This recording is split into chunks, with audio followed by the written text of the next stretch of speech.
তৎকালীন মেজর জিয়া স্বাধীনতা ঘোষণা না করত বাংলাদেশ সৃষ্টি হইত কিনা সন্দেহ।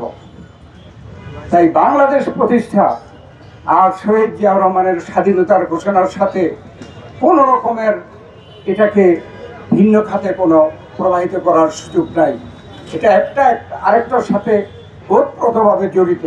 গত সরকার শেখ হাসিনার স্বৈরাচারী ফ্যাসিস্ট সরকার এই জিয়াউর রহমানের অবদানকে মুছে ফেলার জন্য, জিয়াউর রহমান নামকে মুছে ফেলার জন্য, বিএনপি জিয়াউর রহমানের প্রতিষ্ঠিত দলকে মুছে ফেলার জন্য এমন কিছু করে নাই যেটা ন্যাক্কারজনক এবং এদেশের মানুষ গ্রহণ করে নাই।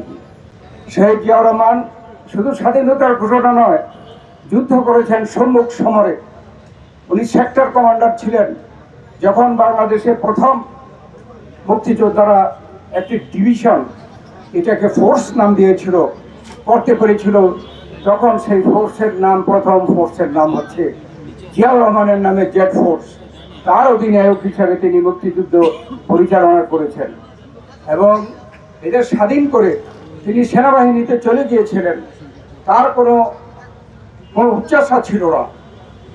তিনি সিনিয়র এবং মুক্তিযুদ্ধের স্বাধীনতার ঘোষক হিসাবে তিনি সেনাপ্রধান হওয়ার কথা ছিল, কিন্তু স্বাধীনতার পরে যারা ক্ষমতায় ছিল জিয়াউর রহমানকে বঞ্চিত করেছিল, কিন্তু জিয়াউর রহমান তার কোনো প্রতিবাদ করে নাই। কিন্তু